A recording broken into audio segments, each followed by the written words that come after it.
In the last 2 months, we've witnessed Jamaica's Tia Clayton, one half of the twin turbo Tina and Tia Clayton, run sub 11 seconds over the 100 meters at least 3 times. On each occasion, her coach Stephen Francis of MVP Track Club has said she is not running as fast as she could. So my question is, how fast can Tia Clayton run the 100 meters presently? Welcome back to the channel, people. Welcome back to the channel. And if this is your first time here, thank you for making it Peter Lloyd World. Go ahead, please hit the subscribe button so we continue to grow. When you do that, hit the notification bell so you know when the next video drops. We drop a video at least once a day here in Peter Lloyd World. Also, if you enjoy the content, please hit the like button and finally leave your thoughts. So, ready? Yeah? Good to go. Well, she's currently the darling of the Jamaican track and field world, Tia Clayton. And on Thursday, August the 26th, she faces off at the Lausanne Diamond League in Switzerland, where she takes on some of the best female sprinters in the world. Now, coming off the high of making the top 7 in the Paris Olympic Games women's 100 meters finals, where she also ran the 3rd fastest time throughout the entire series at the Paris Olympic Games over the 100 meters, that time of 10.89, which she did in the semi-final number 3. Well, we want to know if we will see her run her fastest over the 100 meters anytime soon, because every time she has ran a sub 11 second run, meaning 10.86, 10.92, 10.89, her coach Stephen Francis has said she's not running as fast as she could. Now, this Thursday at the Lausanne Diamond League over the 100 meters, Tia Clayton starts her Diamond League campaign. She will face the likes of Dina Asher-Smith of Great Britain, as well as Tara Davis of the United States, not to mention Switzerland's darling Munjinga Kambunji, and Germany's Gina Lockenkemper, as well as Daryl Nita, who came 4th over the 100 meters at the Paris Olympic Games, and the great Marie-Josée Talou. Now, let me tell you this.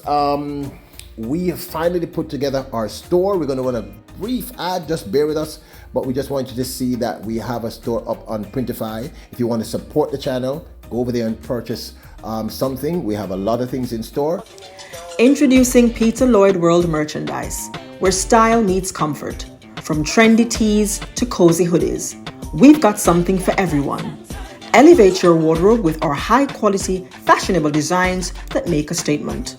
Whether you're hitting the streets or chilling at home, Peter Lloyd World has you covered. Shop now and upgrade your look with Peter Lloyd World merchandise. Available exclusively at Peter Lloyd World. Link in description below. Now, when Tia Clayton ran her first sub 11 seconds, it was in the semifinals at the Jamaica National Championships earlier this year. She surprised everyone, beating the clear favorite Sharika Jackson over the 100 meters and running an astounding 10.867, which is a really impressive time for her first sub 11 second run. Of inspections being done by the officials. This is semi-final 2 of 2 women's 100 meters. And sent away cleanly. Look at the start from Sharika Jackson. Sasha Lee Forbes looking good at this stage. Look at Tia Clayton on the inside. Tia Clayton is storming. Sharika Jackson trying to get back. It's Tia Clayton. What time will she produce? 10:80. Now, of note, she came back in the finals to take second ahead of Shelley and Fraser Price with another sub 11 time of 10.92, if my memory serves me correctly. As well as at the Paris Olympic Games, she ran the 3rd fastest 100 meters throughout the entire campaign in the women's 100 meters. Now, in the end, she came 7th, and I believe this was a direct result of inexperience and conditions. But she did manage to run a 10.89. Now, these are 3 very formidable and impressive times for a 19-year-old in her very, very first sub 11 run series. 10.86, 10.92 and 10.89 are not anything to scoff at. Those are serious times. But what has also fascinated me more than anything else is that every time she has run something impressive, Stephen Francis has said she can run much faster under the right conditions. So how fast can she actually run? What's next for Tia? Planning on any Diamond League races? Oh, yeah. What's next? Yeah, Tia is in the process of learning how to be a professional. She froze, I believe, in the final. I mean, there were a lot of things which she wasn't accustomed to. I think primarily the weather. Like it had gotten cold. The food as well. Yeah, but I mean, she did run 10:89 in the semis. She ran the third best time in the championships. Right. But I think that the weather plus the reality that she was in contention, plus I mean, yeah, probably some phone things she saw and that, you know, kind of let her freeze. But while I wish it was different, I realized it was possible.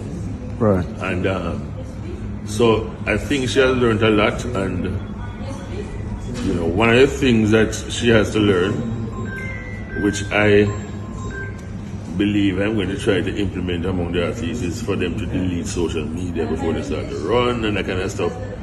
Because, Take out the distraction. yeah, there's too much of distraction and they spend too much time on the phones and that kind of stuff. And yeah, but I am proud of how she ran. Though I still don't think she has run as fast as she could. Right. But it's a big step running as well as she did at a meet at this level, where they have the it's one thing running against people who are not the best. But it's another thing, you know, when you stand up against the best people around, that's a little bit harder to run very well. Right. So maybe another, as you say, 1 or 2 more Diamond League before She'll the end. probably running three more more in an effort to make the Diamond League final. Now, this, of course, is my 2 cents. Tia Clayton left the Paris Olympic Games over the 100-meter series as the 3rd fastest sprinter there. Now, of course, that was not reflected in the final. She came 7th overall. And as Stephen Francis himself said, and I believe him, I believe that he's correct in this, the rain, the cold, the fact that this was her very first major final on her own, because the fact of the matter is, up until this point, her sister Tina Clayton has had more exposure as an individual athlete. Tia generally has been running mostly relays, if you remember correctly. She's, of course, a part of the twice world record breaking under 20 women's 4x100 meter relay team. They still hold that record. She ran the anchor leg in both. So I believe that Stephen Francis' assessments are correct. The thing that really fascinates me, though, and I kind of believe he's right, is the fact that he thinks she can run much faster. And I have said in previous looking at her times that I am thinking that she is capable this season of running a sub 10.80, which is serious. Now, you have to understand that had she put together that 10.89 at the Paris Olympic Games in the finals, she would have been on the podium. Like, there's no question. And in fact, all the ladies she's about to run against in Lausanne, the Lausanne Diamond League over there in Switzerland, she's faster than all of them. Well, this season she has run a faster time than all of them. Dina, Luckenkemper, apologies, Nita, who looks really good, by the way, and I think is the danger here. Talu, who we know is recovering from COVID when she ran at the Paris Olympic Games. So I'm not saying that these people are babies, but I'm saying that she's right up there with these people, and some of them she's faster.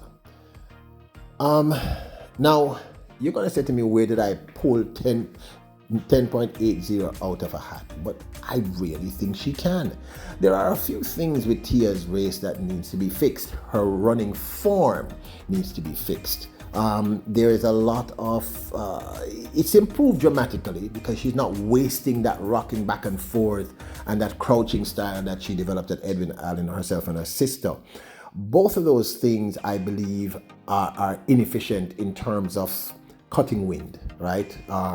They're not aerodynamic. So and clearly they've been working on her form. Her form is getting better and better and better, which is why she's getting faster and faster and faster. Now at just 19, if your first sub 11 is a 10.86 out the box, you are a phenomenal female sprinter. No joke. You are already top 10 in the world immediately with that 10.86. In any year, you'd have been in that top 10. And this is her first year at this level. Just like a Kishane, the situation here was just lack of experience. So it's actually brilliant to have her run the Diamond League series. So she's getting more and more accustomed to running with these athletes, running under different conditions, eating different types of food, running after traveling. All of this is imperative. And what the advantage here is that at 19, her ability to adjust to these situations and circumstances is rapid and quick. I also believe that, it's hard for me to relate to because I didn't grow up with social media. And I can see where a coach would say, no more social media because it would distract the athlete. And that's why I keep saying you have to be very careful what you say regarding these athletes before they do something major. She's 19, people. So I believe just looking at the times, 10.86, when she was really trying to run 10.86, 10.92 in the finals at the Jamaican National Championships, 10.89. But then, of course, there was that rain, etc. It got cold, and it would have thrown her off because she had never really ran under those circumstances or conditions before. This was new to her. I think this young lady is seriously talented. You have to remember that the remarkable Shericka Jackson I think she ran 10.78 at her first national championships of the 100 meters, which surprised many persons, or 10.79, somewhere around there. And she was about 27 years of age, or 26, considerably older than this young lady. This young lady is more than the future.